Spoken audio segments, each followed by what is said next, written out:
What up? Welcome to the Story Studio podcast. Love that. I have an announcement to make. Actually, most of you won't care about this because why would anybody? But we did decide that we're gonna resume Worst Show Ever. Johnny decided. Actually, Johnny was like, "Damn it, we haven't had Worst Show Ever in a million years." Well, it's so fun, and Dave's like, "Well, I can't do that once my family's home, and you start too late." So he said, "Well, we'll just do it first," which we've tried in the past, but we're going to do it going forward. So I will let. I actually don't know if Neve's watching right now, but I will let Neve know that we'll start telling you guys, we'll start this show at 3:30 to 3:45 Central Time, and if you guys want to risk your ears listening to Worst Show Ever, you can do that too. If you want dessert first before the main course. To be clear, it's a terrible idea. Nobody should listen to that show. It is the best idea. Well, it'll warm Dave up. It's like laying him down on a table and rubbing massage oil creepily all over him. It's exactly like that. Yes. You know what? We should just call the first. We don't even have to call it Worst Show Ever. It's just Lubricating Dave. Ooh, I like that. Lubricating Dave. There's the lubricated Dave on The Walking Dave. Wait, do you guys want to hear about a podcast that Haley wants to start? So Sunshine and Death? No. This is new. So she came home yesterday and she was bitching about, I don't know, bitchy girls at her bitchy school. And she says, I'm not going to mention her friend's name, but she was talking about her friend. And she said, so we're just going to wait until we're 70. And then we're going to start a podcast where we make fun of. God damn it, I ruined it. Wow, this is the best story ever. I'm going to wait until we're 80, and then we're going to start a podcast making fun of all of our classmates who are dead, and it's going to be called Obituaries. Dark. Wow. Haley pulling out all the stops. Well, she does have her ongoing. Wow, I think if I were to do a podcast with her now, I think the sunshine's gone. Right, I was just going to say, is it possible that you're the sunshine in this scenario now? Yeah, it would be a different show than the one a few years ago. So today we're going to talk about writing routines, whatever that ends up meaning. It actually does mean things. I'm just saying in all its forms. But before that, we actually got a little preview into Worst Show Ever. So Sean suggested that Dave do something fucked instead of something cool. Dave, what happened last night? Anything interesting? I think it was when he woke up at 5 o'clock or whatever, whenever he wakes up. Today, you mean, not last night? Well, whenever it was. I'm just as if he's confused about what I'm talking about. Well, hold on, I'm looking because I bitched about something the other day. Do you keep a bitch file? Oh, wow! He wants to make sure he's good at bitch about. It's like a checklist. He doesn't want to waste his bitching opportunity. He's like, wait! I might have something better to bitch about. No, in our Slack the other day. Oh man, yeah. No, it's this is why. Oh, that's what made me say we need Worst Show Ever. I miss it. So I don't know if I should do there this was a or that. rant. That was a. I don't know. Today or what happened the other I don't day? know. I figured the thing you were just talking about. By the way, this isn't Worst Show Ever, but it'll just give you a taste since Dave's going to rant for just a little bit. We call this personality. I wake up at 2 o'clock, as one does when you have my writing routine. Yeah, we're gonna have to dig into this again. So I wake up and I hear a beeping sound coming from the kitchen, and I'm like, "What the hell is that?" I guessed bomb, and Johnny guessed robot. Or just like a delivery truck backing up into his kitchen or something. A robot with a bomb. Yeah, the Pepsi truck backing up. So the refrigerator door is wide fucking open. Not just like a cracked open, just wide open. So I'm guessing my wife left in the morning and just, fuck it, we don't need to close doors. So everything in the fridge is ruined. And we just went shopping last night. So got to throw it all out. And I'm just so fucking pissed off. I don't, okay. So wait. Is it possible that this is a decisive shot from her side of the marriage to win it? Is she trying to set you up for something here? Here's the thing, okay? I love it when Dave says, here's the thing. I have been staying up later. So basically I've been up at night and I'd stay up till eventually you're going to stay up so late you're going to be on a normal schedule. Yeah, well, that does happen. That's kind of how it works. I've been trying to get this book done, and it's just goddamn fucking me. So I've been staying up late, but last We night... have another segment coming up called What's Late? Fuck you. Actually, it's called What's Still Late. This is better. I hate you so much. Okay, so I have been staying up, but last night I was working on it, and I'm like, you know what? I'm going to go to sleep so I can wake up before the show and work on it, because I just hate starting shit so late. So I went to bed before my family woke up and, left for the day. Strategic. Just coincidentally. Well, that's the thing. When my son wakes up and my wife gets ready, it's usually like it's just an hour of my morning fucked because I can't do anything else. And suddenly everybody Does realizes... anything good ever come from being around your family? No! Dude's laying in bed with one eye open. Are they gone yet? People are like, okay, every day I'm not awake, they somehow manage to get out the door fine. But if I'm awake, for some reason, people are asking me to do shit. And I'm like, Oh my God, can you believe that? I can't believe they want to talk to you.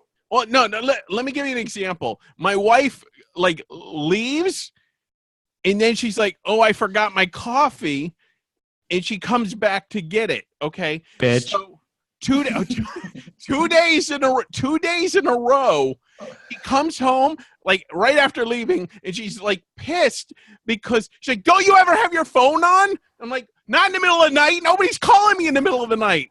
So I'm like, why? And she's like, because I forgot my coffee and I wanted you to bring it out. And I'm like, well, so because you forgot something and I don't have my phone on, it's my fault. So I'm just Yes. So I'm guessing today she left, forgot her coffee, came I can't back, hear you. Can you tell me louder? left the door open, and now everything's just fucking ruined. Just like my life. Whew! I'm exhausted. Wow. You guys ready for the show to be over? I need a cigarette. What does this have to do with writing? Like anybody tuning in. Ironically, that's your writing routine.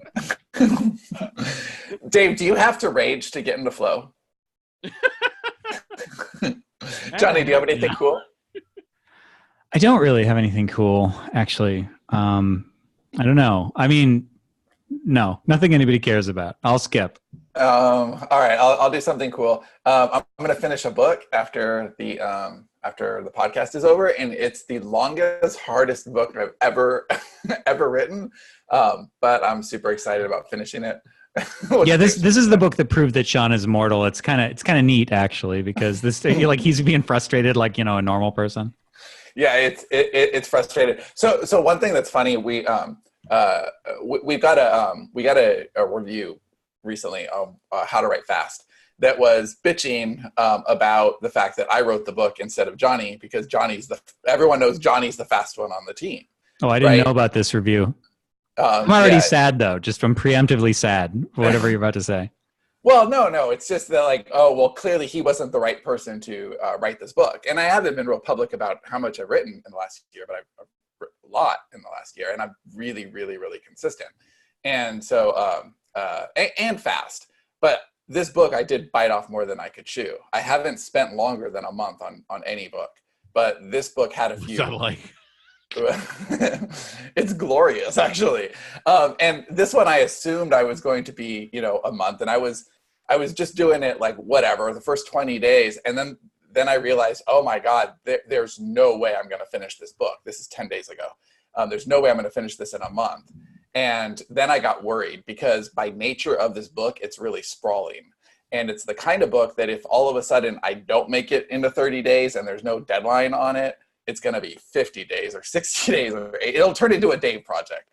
So yeah, it's weird with you because I keep thinking so it took an extra day. Stop being such a fucking perfectionist. But then you have that slippery slope thing that I actually don't have. I can actually take 31 days when I meant to take 30, but apparently you don't do that. This is putting the wall in front of the cookies at Danny's. Like that. It's a 30, 60, or 90. That's the only option. it's a flip of a switch. And I wasn't anal about it. At the midweek, I was like, okay, if I can't make this, I'll pull back and do some other stuff. But it was every day I might be able to do it. I might be able to do it. And it looks like I'm going to be able to do it. But I'm about, I don't know, 3,000 to 4,000 words left. If you don't make it now, then you just need to, something, right? Yeah, exactly. And that's why I kept pushing myself. But it was interesting because there's two things on this book. First of all, I never, like in the last year, I haven't written anything for myself. Like everything that I write is, it has to go in this funnel or this line or whatever. I'm basically, I don't mean to make it sound like I'm a contract writer because I'm enjoying everything I'm writing, but it's not like first dibs. It's writing what needs to be written.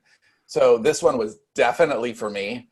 And I also never put writing first, so that even though I'm getting my words in and I'm actually clocking more than anybody in the company, I'm still putting it second to actually running the company. Where this book, the last 10 days, I've been like, fuck everything and just been trying to get my words. But I feel really accomplished. And there's a lot I learned from writing this book. And we'll talk about it in future episodes. But anyway, that's my something cool. I'm really, I'm proud of this. I know it's taken a lot out of me, but I feel really good with the work. I restarted a book this week. That's a story I'll have to tell at some point because there's a lot of lessons there, but I'm nowhere near being able to tell it. Yeah, this is a big story, and you guys will love this story when it's time to tell it. Because I think probably most people listening have gone through something like this before. Dave, many times. And it was right now, actually. And it was news to me too. Like that's actually the kind of cool thing about it was you'd think I'd know after writing 100 books. Like I made some really dumb mistakes the first time through, and I'll write about it at some point and put it. Well, we all did, and it was because right. It wasn't just me, to be clear. It's funny that Sean and I both missed this. Well, it was both of us, and we had a different party, and part of it is just so much disruption to our normal way of working, which is noteworthy too. But yeah, we'll talk about that in the future. Dun, dun, dun. All right. So today we're going to be talking about writing routines. We just sort of want to, because this is something we get, like, well, how do you guys do X or Y or Z or whatever? So it's sort of like the big picture is writing routines, right? Like that's the bucket into which all of this fits. So I don't know who wants to begin or whatever, but I mean, Sean, you already started. You might as well keep rolling, right? Like, what is your writing routine? My writing routine hasn't changed very much. And how standard is it too? I just want to say that too, right? Like, does it vary? Is it flexible? Yeah, I'm always trying to do like what is best at any given time. And I do try to lean into seasons and realize that, I'm feeling this way and I should pay attention to that.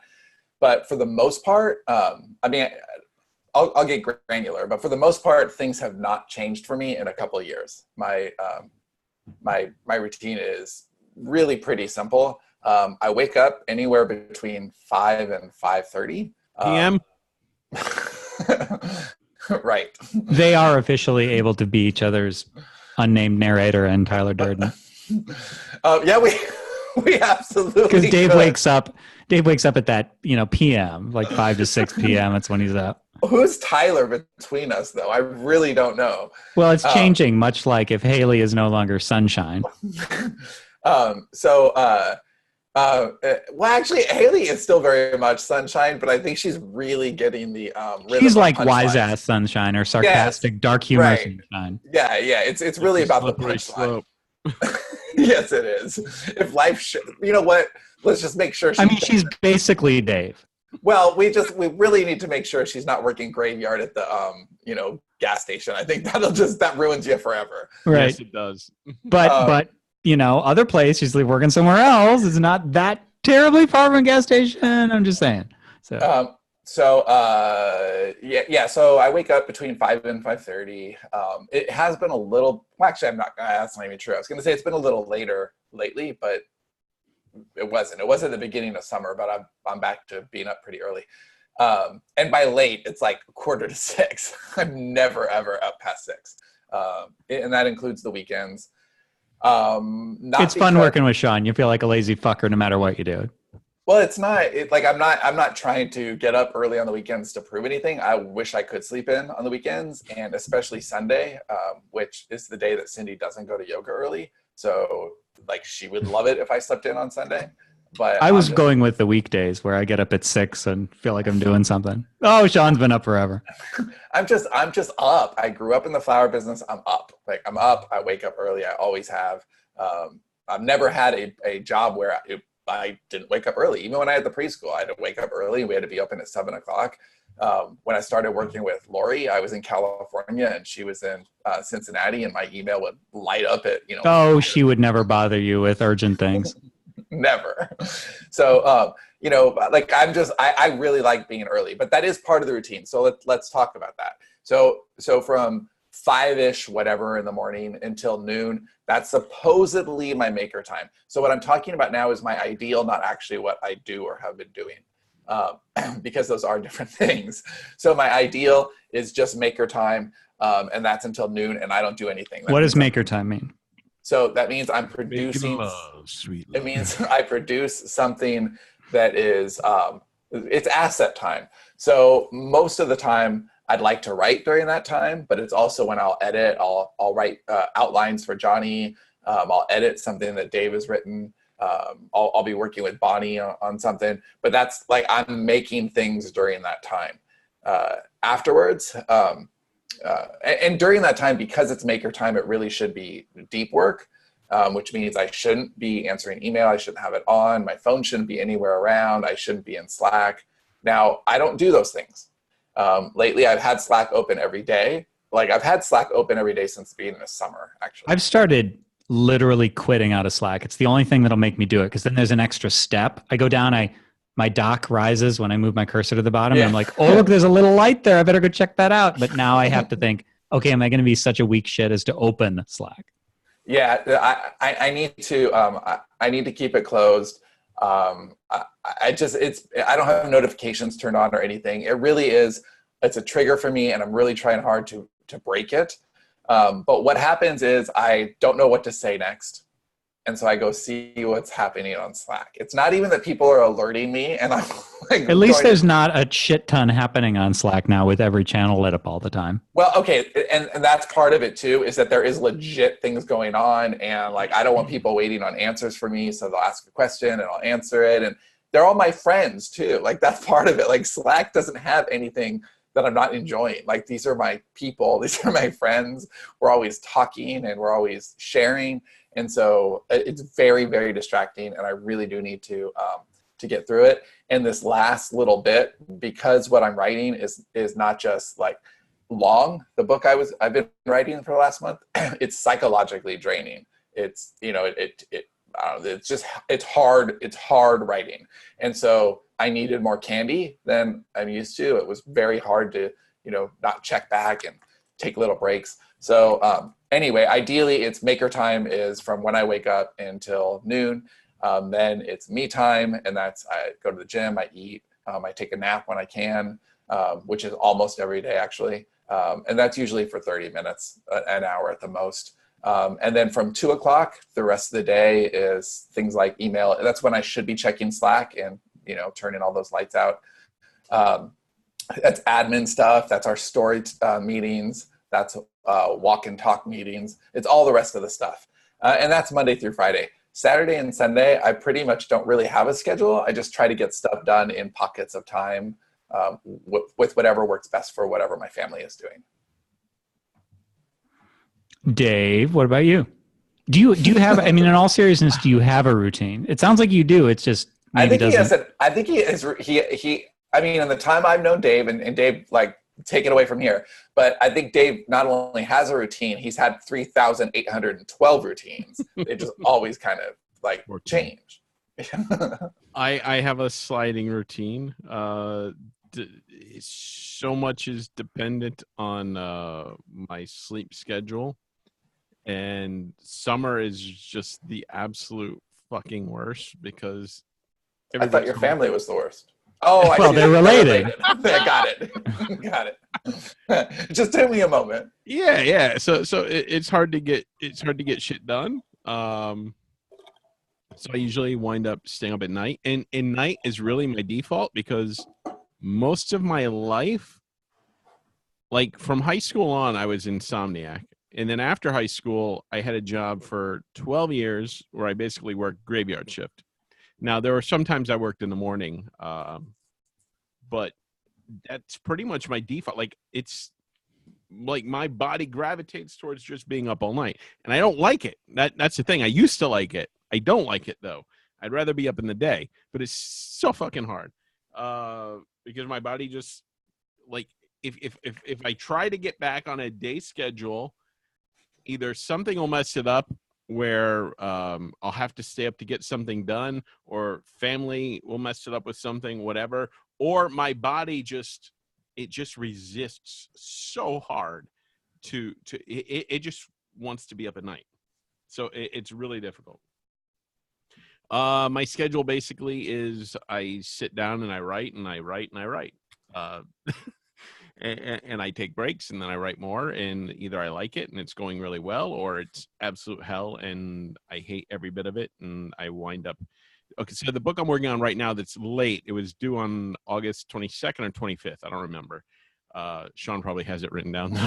So he can. Well, mine is much later than yours, so don't worry about it. I have a tattoo of it on my dick, actually. And if it does make you feel better, I think Johnny's like, I don't know, 8 years past the date. So it's like we're a little scattered. It is months and months, and I can talk about that in just a second. Well, for you, it's an anomaly. For me, I'm so worried about returning to fucking up before, because I have been doing better. Like all year, my books have been, at least within a week, maybe 2 at the most within the deadline. So I've been better. This is the one where it's more than a few weeks. Yeah, Dave, serious question. Are you more worried about disappointing me or about actually falling back? Because the last time we talked about this earlier in the week, you're like, I just don't want you to think that I'm like, I'm going back to my old ways. So is that like self-talk for yourself, or are you worried that I think that? Like, where are you on this? I'm more worried about you, because I don't think I've gone back to my old ways. That's all that matters to me. Like, that's all that matters. If you are secure, I have faith in you. I think you've done a great job. Yeah, because like most of the changes in my life, I'm keeping the weight off, gradually losing a little bit more. And I'm working better and smarter. It's just being late on a book really fucking, because I hate being behind. That's why I hate deadlines so much. And they fuck with my head. In this book, like I wrote through like you told me to do, and resisted going back and making changes. Then when I went back, I was like, oh my God, there's so many fucking things I need to fix.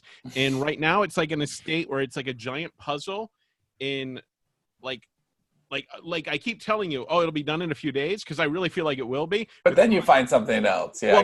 Well, holy shit, I have this whole character arc that I need to just fucking remove, because it adds nothing to the story. It ruins everything. And I thought it was integral. And then I was missing, and I don't want to say get too much into it, but basically one of the key things I needed for the story, I did not fucking know. And I didn't know. So just all of it, just like, fuck a giant dick. Wow, fuck a giant dick. All right, that's going to be the new. Can we get somebody on new podcast art? I think that sounds like a tablet. But an ideal work schedule, if I could somehow stick to a schedule and be up, okay. Ideally, I think I would sleep from about 2 a.m. to 10 a.m. That actually sounds like a really reasonable schedule for you. Yeah, and there have been times where I've maintained that for like a few weeks or whatever. And then I would get up, I would write. I write for a couple of hours. Then I would walk, like re-energize, because usually when I walk, I think of shit that I want to write. Like when I'm not writing, I think of shit I want to write. So, and then I would write some more, and then I would, do something for myself, or family gets home and I, hang out with them, whatever. That's my ideal writing schedule. But I'd like to add that to what Dave was saying too, is that going, like I do walk during maker time, and while I won't take a meeting unless I have to, like let's say, Johnny and I need to brainstorm something to get him going, then that's an exception. But I don't like to take meetings or talk to people in the morning.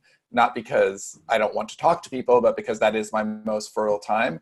And like Dave said, if you're writing and then you go for a walk, like that's what I should do. If I don't know what to write next, is go for a walk, even if it's just a quick one, or jump on the trampoline. That's always going to be better than Slack. Always. I've never gone to Slack and then gone, now I know what to write. And then like Dave, how much would you love to watch Sean jump on that trampoline? In slow motion.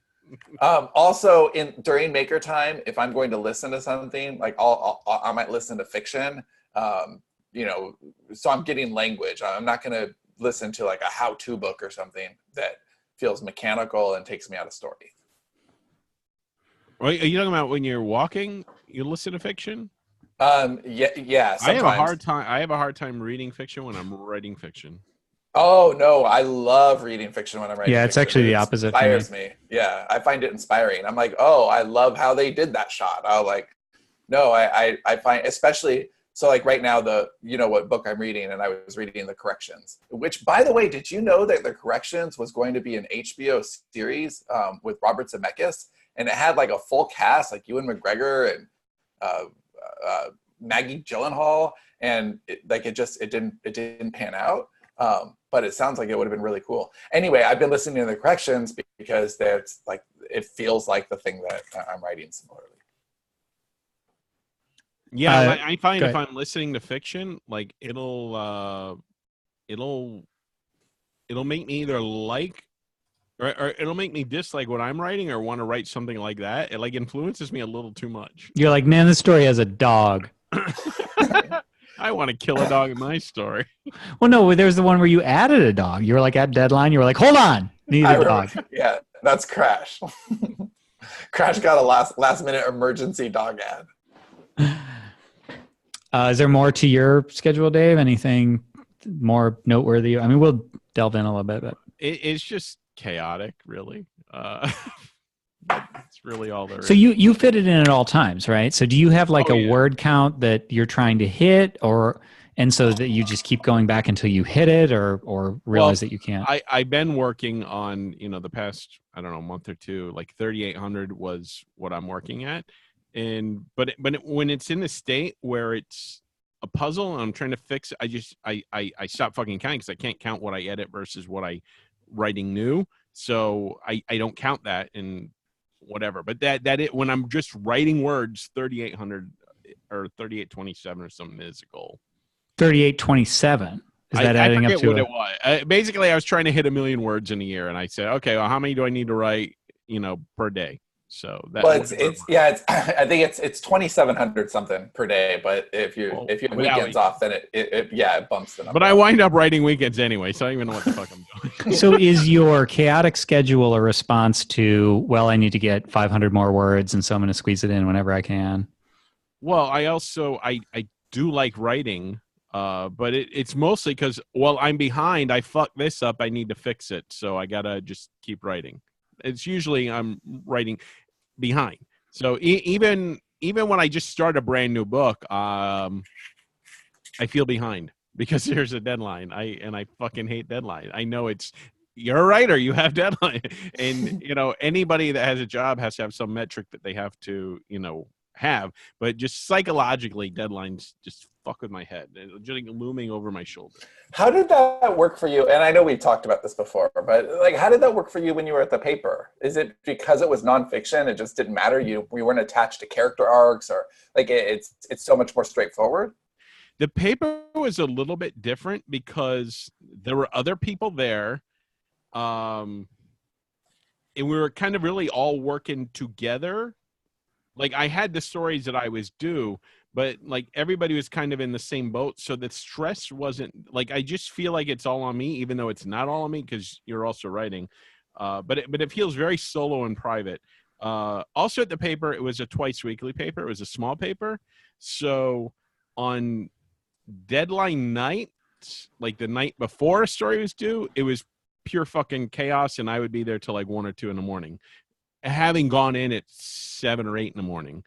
Also at the paper, news is ever changing and you're always waiting for somebody to get back to you. So much of it was out of my control. And so chaos is a necessary part of it. But on days that there was no deadline or on the weekend, if I wasn't covering something, like my mind could be free. But usually it was constant chaos. That was the only thing I didn't like about it. And that's because I was on the news side. If I were writing just features or something, it would have been so much easier. But we weren't a large enough paper that I could have done that. Do you think that part of it was that you had a community there and you had other people? So like, you're not going to be late because you're not going to miss you're not going to If miss only you had a deadlines for other community people? here. Well, that's actually what I am leading Well, I the mean, witness here. well, there was like I was actually, around. I was in a room with other people. I wasn't by myself, and like I could bitch about something, and like we could, or we could talk, or if they know something about the story I'm writing, they could help me because a lot of times, like some of the because we all had different things that we worked on, but we had shared knowledge, so I could go to them. It wasn't a word count thing so much as a knowledge thing. You needed to find out what you needed to know, so it's a little bit different than writing creatively. Do you think if you managed to have that 2 to 10 a.m. schedule, you would be more, likely to go to the meetings that we have? Because again, I think that I don't know, it just. Yeah, I'm usually sleeping during the meetings when you have them, so Yeah, that's why I'm not there. No, well, we put them early, so it's unreasonable. They are at the end of our day, just for everybody else. Yeah, they're at 4 p.m. Dave's time. So that's early. But it is interesting because I would say universally, except for Dave, having access to that community has I don't know, greatly enhanced 100% of everybody's productivity once you take Dave out of the. There are times that it's frustrating for me to go to story meetings when someone's talking about something that either I don't really know about or I really have nothing to add to it. I feel kind of useless, and it makes me feel well, they've transformed a little bit, self-conscious. Dave. It's been a while since it's interesting, in our story meetings we talk less and less about story. Now if somebody has something to unpack, we do, like that's always an option. Like you always get a brainstorming session. Right, brainstorming. So one of the Niney, who will be on next week's podcast, she's wonderful, you guys will love her. She's got a book coming out, like a nonfiction book, and so we were trying to brainstorm like what the angle and the topic and just some aspects of it. You would have been great on that meeting yesterday, and you will also love her new book, Dave. You will love it. We've had people raise their hands for, I guess they're personal issues, but they're personal work issues, like issues of motivation, that sort of thing in those meetings.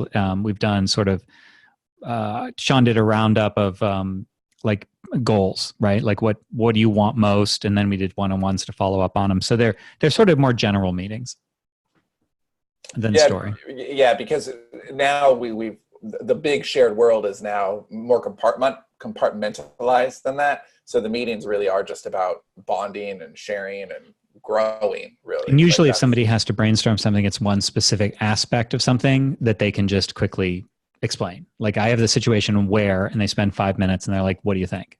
Yeah, and then we'll usually have like some wild card story idea. So for example, in yesterday's meeting, there's a story idea that we'll tell you about later that you'll just love. Like you will want to participate in the brainstorming of this just because it's cool. Even if you don't actually participate in it, although I think you will, I think you'll like the idea of it. And I don't know, dude, I've known you long enough to see that you get juiced by being around other creative people. Well, I'll bet Dave has some of because it's taken me until recently I don't know how to describe this. It's like intellectually, I understand the way that things are and the way meetings are going to be and stuff. But then there's an emotional reaction that it took until just recently to shake, where like we had so many things we were doing that we shouldn't have been doing. They were like smarter artists, stories to go, like all that stuff that we used to be doing. You're saying, yeah, so meetings. The meetings used to be triggers a little bit. And now it's like, and this was the same thing that made me say, let's do worst show ever again. It was like, I'm having fun all the time now. Like the meetings are good and cool. So there isn't that same scarcity of like, well, I got to fit this meeting. And it's like, the meeting's coming up. Cool. Yeah, meetings are like almost a break in the day. They're a time when we can bond with the other people, in the studio. But I think you would feed off of that. I don't think you have to worry about knowing, like you don't have to feel like I need to be valuable every moment. Just the fact that you're there is enough. Like also think about what you can receive. I love that you're there thinking, what can I give? But also like, what can I receive? Everybody there is receiving something. So just sometimes take. Do you want to talk about things that we know in our routines that just like don't Do you work? want to hear my routine? Yes, I do want to hear your. Or should we just stick with you guys and not? I will. Show's over. Well, the one thing about my routine is that Sean, I know you do this too, is I'm constantly looking to revisit the routine. So I may go 6 months with a routine, and you get in the habit of like, this is what I do. And then it's kind of like you look at something with fresh eyes and you go, oh wait, hold on. Maybe that isn't the most efficient. Maybe there's something else I've realized I want to add in. And then I'll try to shift things and say, well, how can I optimize it more? So I actually just recently did that. But it still is very similar to Sean's schedule in concept. I would usually until 11 or noon, that is prime composition time. And I have, it's been hard to hold that like until really, I would say until this week, I've had a harder and harder time. Like I've been looking for procrastination. I've been looking for ways to distract myself. I have been actively seeking procrastination as well. Right. So, but it's getting better, right? Like I'm that much more interested in what I'm doing, and not just interested, but like believing in it and feeling the flow. So turning off Slack, turning off my email program, like actually quitting out of them so that I'm not tempted to just see if there's any little dots on the icons indicating new messages. And that, that's, and then I take usually some sort of a break in the middle of the day. It's similar to Sean's me time. That's usually when I go to the gym, or when it's not 110 fucking degrees outside. That's when I would go for a run or something like that. Or, do something with Robin we'd take like a date day or whatever. And then in the afternoon does tend to be meetings. And that's really more by default, just because that's the way that the whole company has arranged the schedules. So the meetings are always going to be when they are going to be. And so we usually stick additional meetings after them and stuff. I actually am not, as I was asking about Dave, like when I was saying, do you have a number goal and then you're going back to revisit it? And I find it very hard to go back to writing after I've stopped for the day. Like I've had my exit trigger, like, cause you're doing that right now, right, Sean? But you normally can't do that if you don't have a fire under you. Yeah. That's actually funny, because when I was saying things that don't work, that was going to be my first example. Mm-hmm. I know myself, and I can write really well in the morning. And by well, I mean better drafted copy. When Scrivener's not changing everything, I've noticed something. I don't know if this is a new update with Scrivener. I think it is, because I did not remember having this problem. But if I'm typing really fast, it wants to make more changes that I'm not comfortable with it making. See, I don't know why you don't turn that shit off. Like I turn off autocorrect. I don't want my writing program guessing. It wasn't a problem before, but it is like now. So like it changes all the words. It does. If I write two, like TOO, I mean just two TO, but I do it really fast, it adds the second O. Or like we're, like just WERE. Do you mean to fuck this up? Yes, but like fast, and then it'll add an apostrophe and totally change the sentence with the wrong word. And I'm like, I'm typing too fast to go change your typos that you're introducing. Anyway, so like there's no excuse for me being on Slack in the morning, because I know I'm burning through my creative time where I am going to be more efficient. I'm going to write better copy in less time. After dinner, or even in the afternoons, if we don't have meetings and I've already broken from me time and I'm coming back at 2:00, that's a great time to edit. It's a great time to have a story meeting. It's a great time to do a lot of things. It is not a good time to outline new story ideas, on the page. Not talking, I can do it, but actually linear, this happens and this happens, that's even harder than writing a lot of times, especially, late. And yes, like, to Johnny's question, I'm going to finish here and I'm going to go write 3,000 words, which will take way longer tonight and be harder. And I'm going to feel shitty about them than if I got them done this morning. Yeah. The balance for me has been deciding when I'm being true to myself and my temperament and the way that I work best, and when I'm just being an asshole and trying to get out of something. So for instance, this morning's words didn't come quite as fast as I would have thought. Now, I was really, really pleased with what I wrote. The thing that I wrote, I really liked, but it was not as many words as I would have liked. I would have liked to have gotten another chapter or two.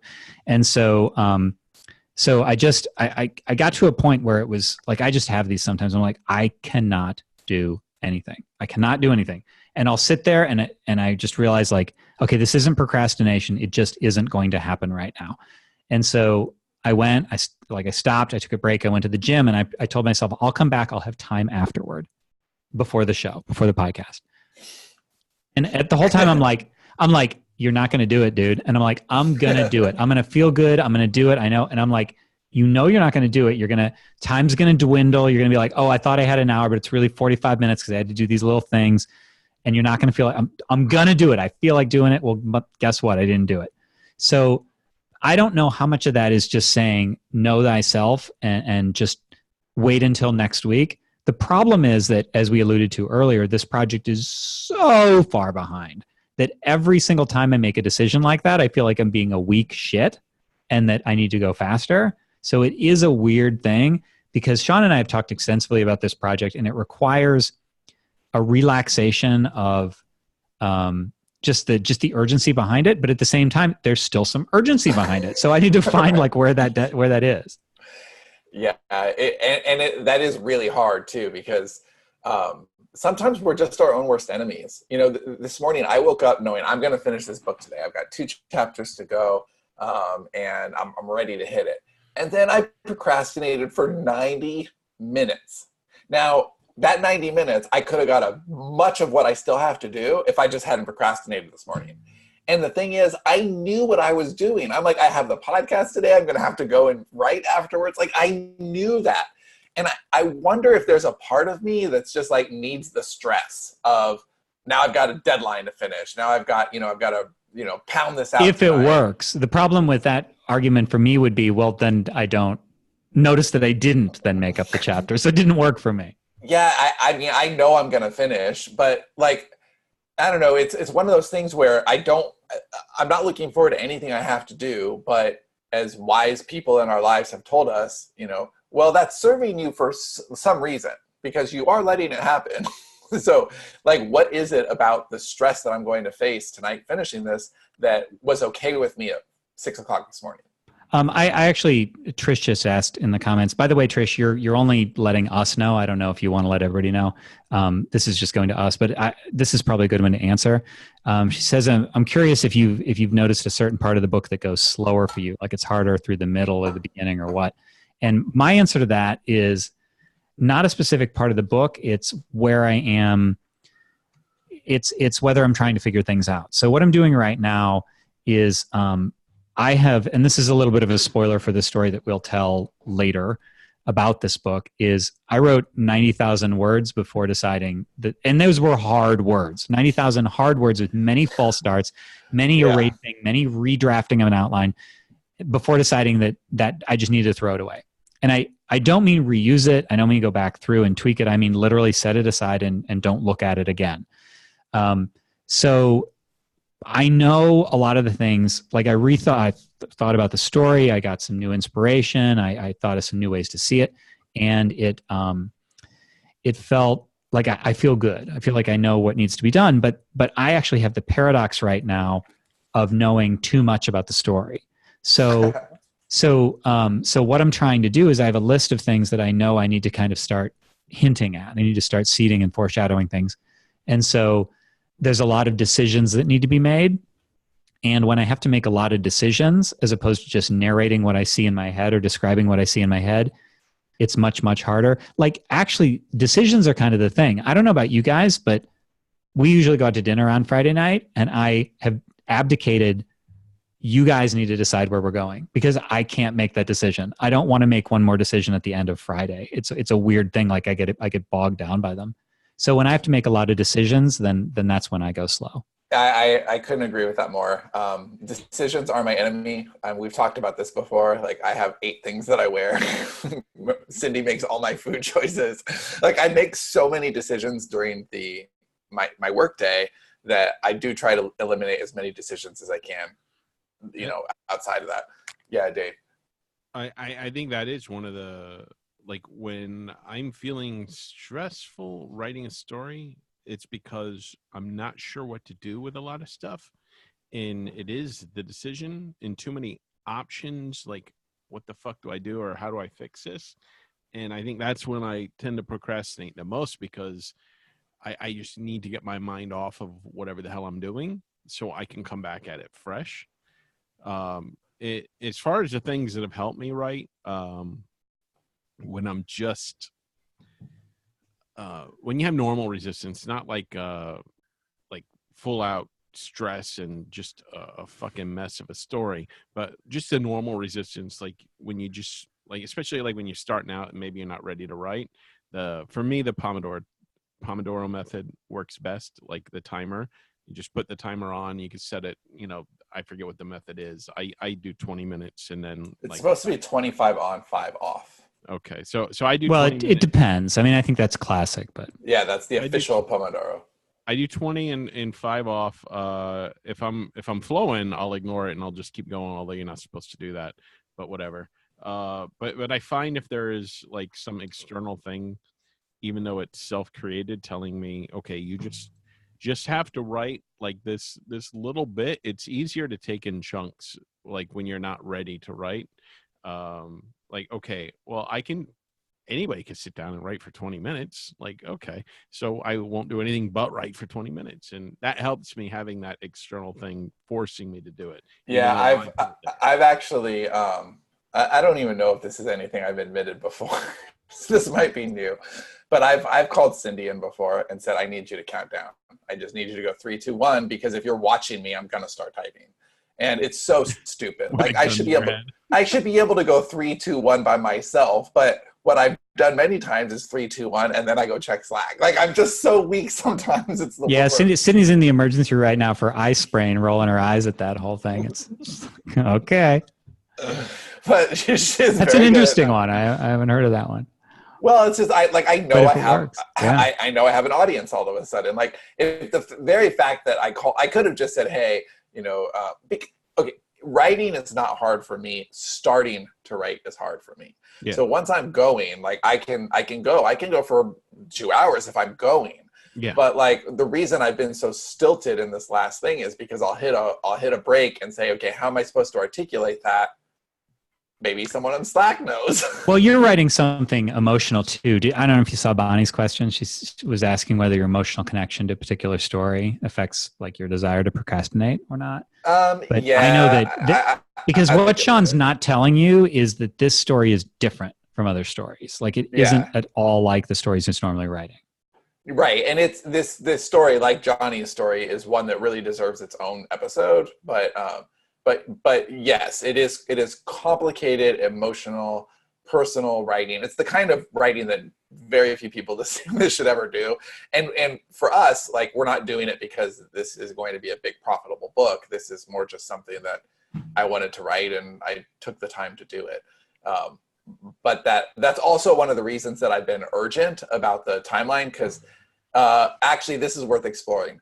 There's a lot of guilt associated with this book. So that's part of it too. Like when I write it, I feel like even though this isn't true and no one in the company feels this way, I'm confident that no one in the company feels this way.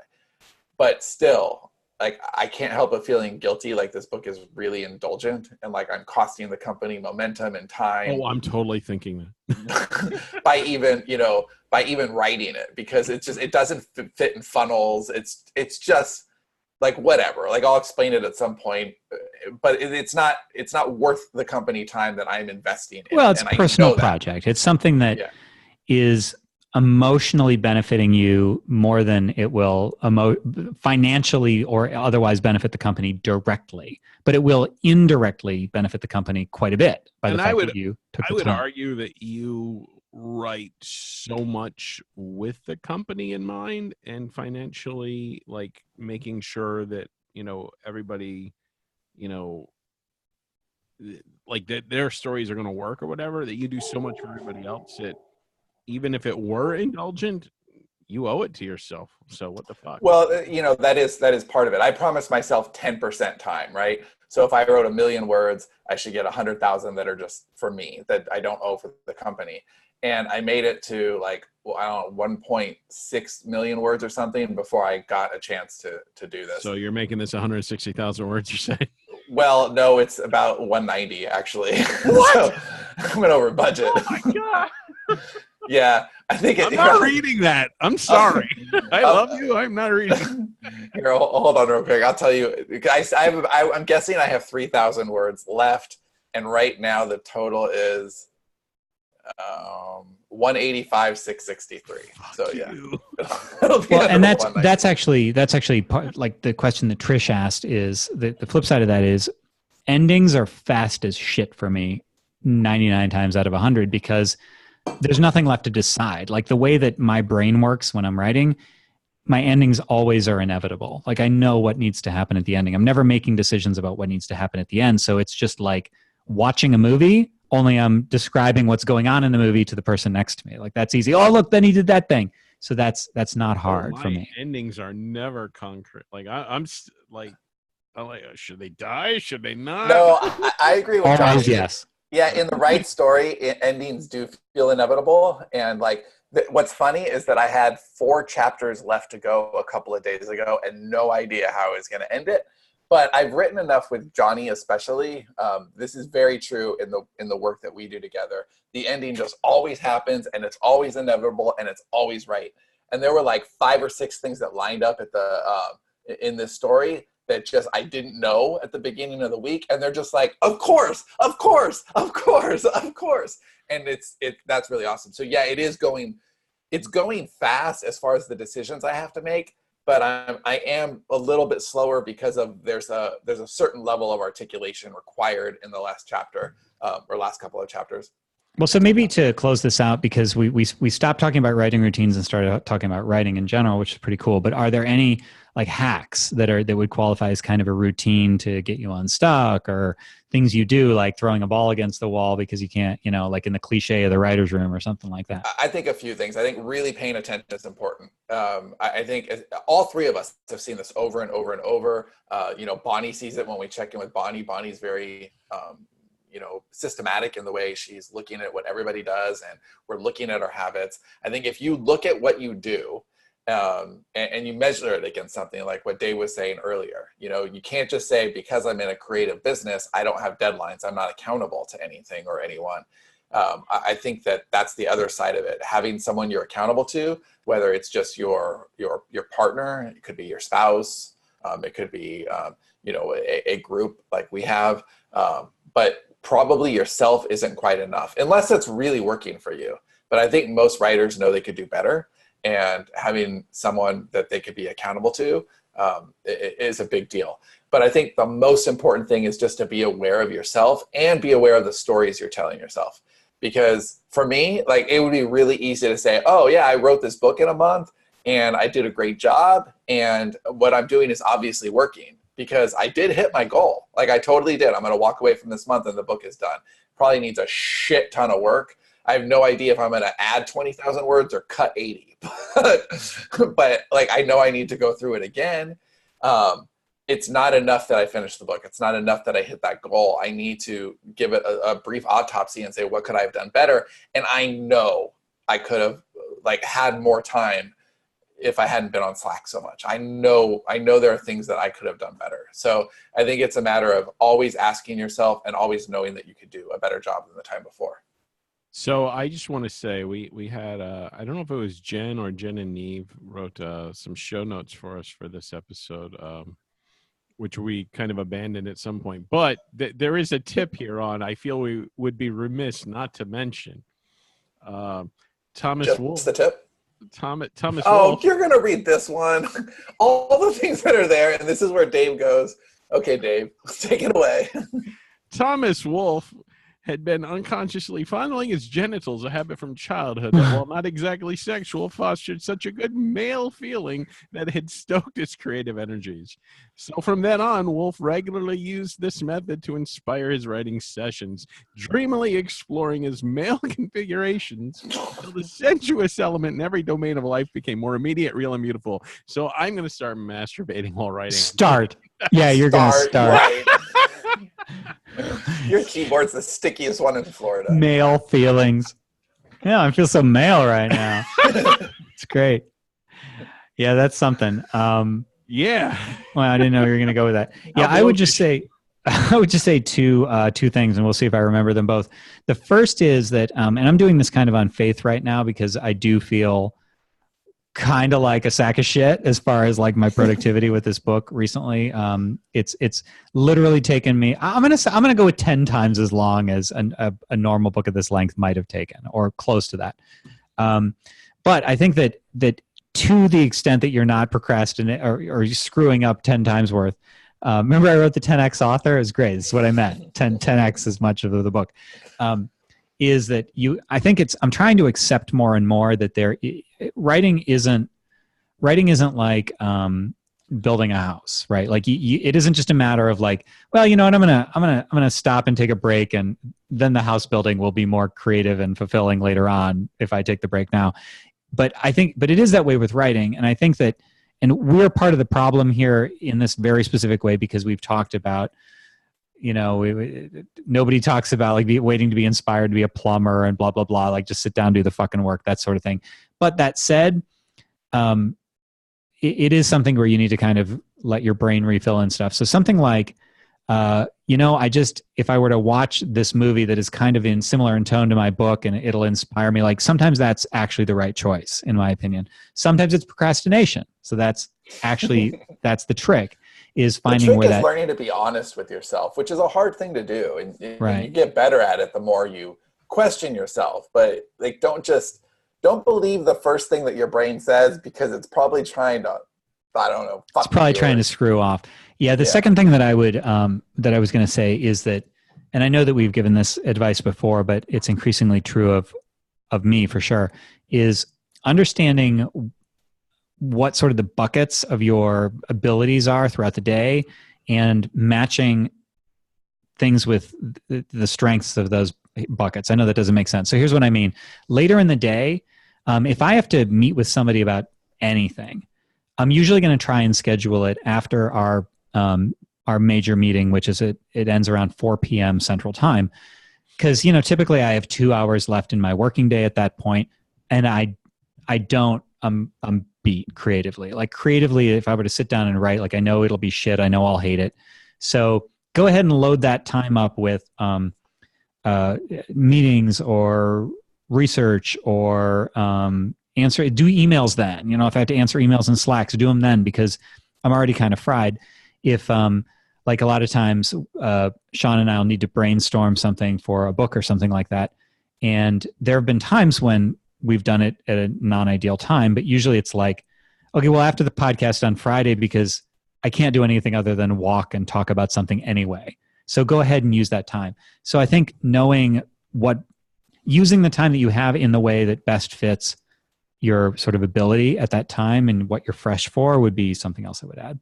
Do either of you ever find that you could write a whole bunch of words during the day while you're feeling energized, but you got to come back and write more later for whatever reason, and you're tired as shit, but somehow those words are actually better? No.